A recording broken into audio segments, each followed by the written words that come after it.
Guys Idol, ang pag-uusapan natin ngayon ay ang baril na dala-dala ng isang pulis. Tandaan natin guys Idol na inisyo yung baril sa pulis as part of the uniform ng PNP.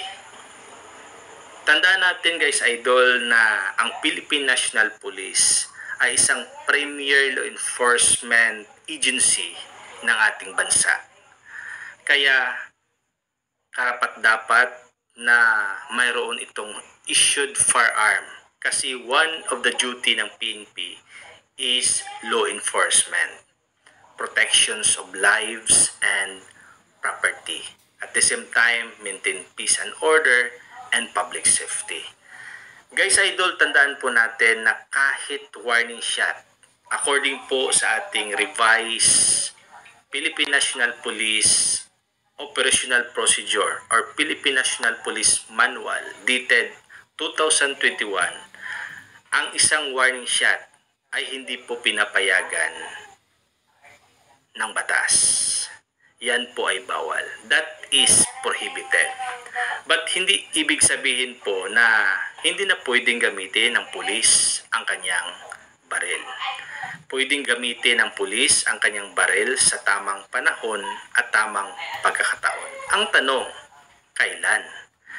Guys Idol, tandaan po natin, unang-una po, pinaka-common po na pwedeng gamitin ng pulis ang kanyang baril is in the circumstances of self-defense or defense of others. Kasi kahit pulis yan, ay may karapatan din niyang protektahan ang kanyang sarili, protektahan yung ibang tao from imminent danger, from immediate threat of death and serious injury. Pangalawa is to prevent serious crime. Pag sinabi natin serious crime,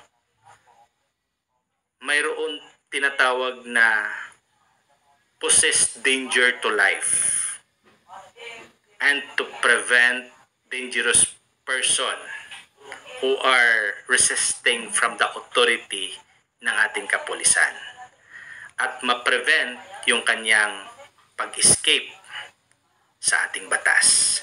Napakahalaga po kasi guys Idol na kailangan sundin ng ating kapulisan yung fundamental principles para maiwasan po yung violation sa human rights at respetuhin yung ating Philippine Constitution. So guys Idol, maraming salamat po sa panonood and kita-kits po tayo for my next vlog. Bye!